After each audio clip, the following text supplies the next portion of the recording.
As a picture in some contrast, the Chinese economy continues to soar, and this year they will show off their might at the World Expo in Shanghai.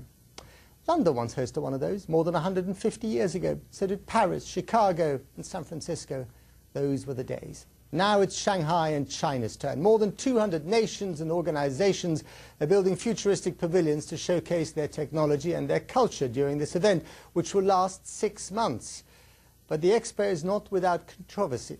The BBC's Chris Hogg has been following preparations in tonight's Global Business Connection. A glimpse of the future on a former factory site in the centre of Shanghai, Britain's Expo Pavilion. More than 60,000 slender rods, each drawing the sunlight down through the walls to light up what they're calling the Seed Cathedral. Inside you see why.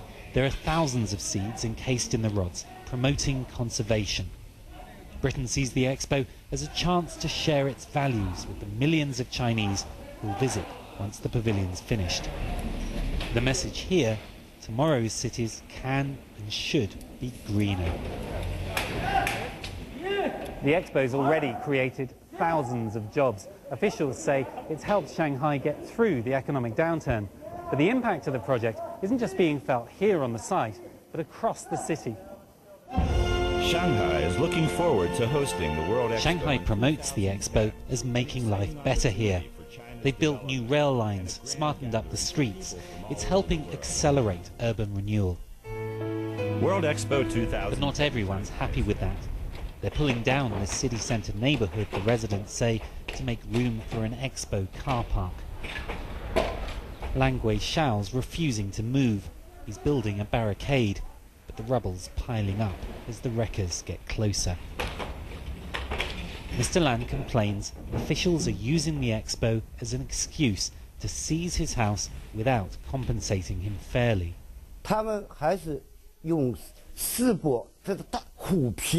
Acting like tigers, they're trying to bully us ordinary people with talk of the Expo's needs. They're offering the lowest compensation in Shanghai. With that kind of money, we would never be able to buy a house. His eviction notice says the land's needed for Expo preparations, but the authorities told us they plan to build new offices here. He says that shows he's being cheated. In China, though, nothing's allowed to get in the way of an event like this. At the main Expo site, the preparations are almost complete. Few countries have dared to refuse the invitation to take part, aware that for a newly confident China, the Expo's a showcase for just how important this country has become. Chris Hogg, BBC News, Shanghai. On Friday, in the Chinese city of Shanghai, the opening ceremony will be held for the World Expo. More than 190 countries from around the globe are there to share cultural, economic and scientific innovations. China's leaders say the Expo is the most important event to be staged in the country this year. My colleague Michelle Hussein is there for the BBC, and she's been speaking to the man who designed the British pavilion at the Expo, Thomas Heatherwick. I'm standing in one of the hot spots of the entire Expo site. This is a pavilion that everybody here is talking about, and it's not hard to see why. The UK pavilion is 20 metres high, coated in 60,000 acrylic optical hairs. It's quite a sight, and the man behind it all is designer Thomas Heatherwick. Thomas, what were you trying to make people think when they see this? Well, the whole Expo is about the future of cities, and because London is actually the greenest city of its size in the world, and Kew Gardens, it was actually the world's first botanical gardens. Their extraordinary seed bank project, where they've been collecting 25% of the world's plant species, seemed something that in the UK we've never seen, and certainly hasn't been seen in China. No one has seen this incredible project. So this is a seed cathedral, and each one of these hairs that you're looking at is an optic, and at the very end of each one is a little trapped seed, like the amber in Jurassic Park, which had the DNA of the dinosaur in, but we've got 60,000 seeds, and when you're inside, you're experiencing the daylight that gets trapped and moves through these and just illuminates. Show me inside the seed cathedral. Can we have a look inside? Yeah, sure. This is remarkable. So these are the ends of the inside ends of all of those hairs. and as you can see, there are these seeds trapped in each end of these 60,000 ends, and there's these very slight differences in colour, and the slight different colours of the seeds affect that. So there's this, it sort of has turned into like a miniature stained glass somehow, but with 60,000 tiny pieces. The whole room has this golden glow about it. Well, we didn't know exactly how that would come out, but we wanted this very calm, reflective space with nothing more than these 60,000 seeds. And in some cases more than 60,000 seeds, because these have got more than one in each of the acrylic hairs. Well, we wanted you to be able to have a good look, and sometimes they're so tiny that it's worth putting more than one. Some of them actually are really beautiful as well. There's these incredible blue ones, and there's some really astonishing forms. And so it's been great to have a chance to show what no one's seen before. You'd be heartbroken, wouldn't you, to see all of this dismantled after all your hard work? Well, we designed this pavilion to be here for 6 months, so I won't be heartbroken. I've had my expectations managed from the beginning, but I hope that by having exposed something that no one's ever seen before, that it will live on, and I hope that maybe a few people in 10 years' time or 20 years' time will remember the Expo and remember this seed cathedral, and that maybe that triggers something.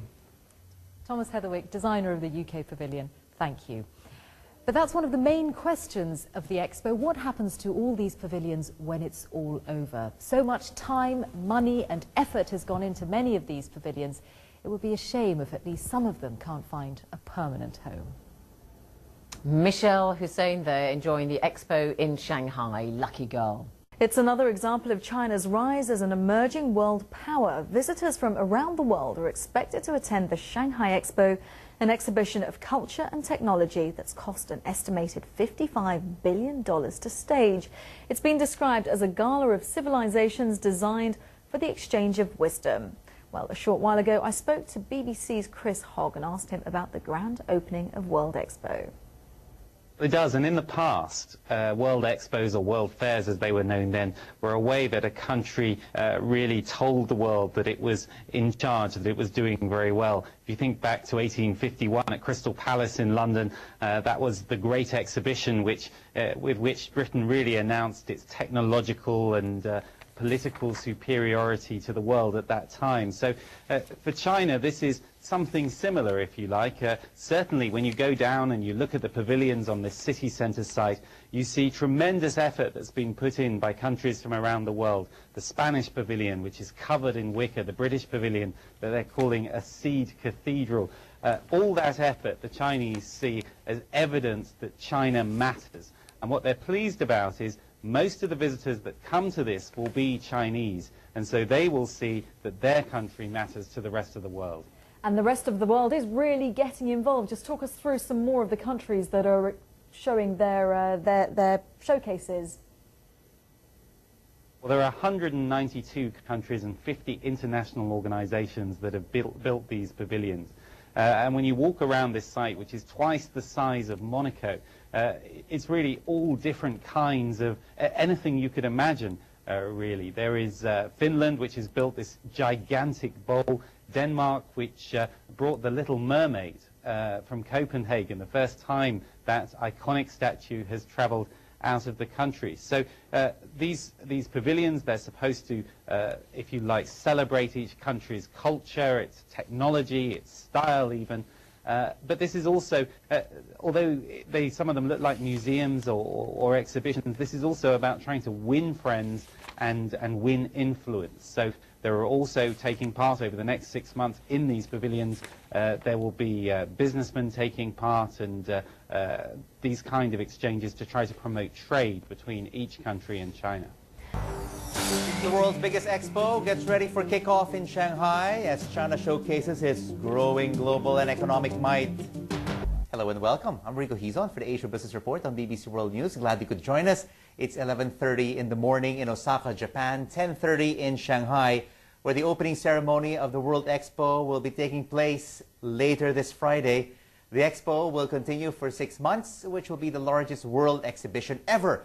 and is expected to attract 70 million visitors from both the mainland and overseas. 192 countries and 50 international organizations will be taking part in this massive event. Earlier, I spoke to our Shanghai correspondent, Chris Hogg, and I asked him if the Shanghai Expo is a sign to project the mainland's growing global and economic power. Actually, somebody from the Canadian pavilion put it rather well. They said the Beijing Olympics was a party that China threw for the world. This is a party that the world is throwing for China. When you go down to the expo site, you see these fantastic pavilions. A lot of money's been spent on them, a lot of thought, a lot of great design, amazing structures in some cases. And that really is seen as evidence that the rest of the world really wants to impress the Chinese, that China is important, and when you got an invitation to come to the expo, you couldn't turn it down. Paris, Chicago and San Francisco, those were the days. Now it's Shanghai and China's turn. More than 200 nations and organizations are building futuristic pavilions to showcase their technology and their culture during this event. As a picture in some contrast, the Chinese economy continues to soar, and this year they will show off their might at the World Expo in Shanghai. London once hosted one of those more than 150 years ago. So to light up what they're calling the Seed Cathedral. Inside you see why. There are thousands of seeds encased in the rods, promoting conservation. Britain sees the expo as a chance future. On a former factory site in the centre of Shanghai, Britain's Expo Pavilion. More than 60,000 slender rods, each drawing the sunlight down through the walls, which will last 6 months. But the expo is not without controversy. The BBC's Chris Hogg has been following preparations in tonight's Global Business Connection. a glimpse of the future.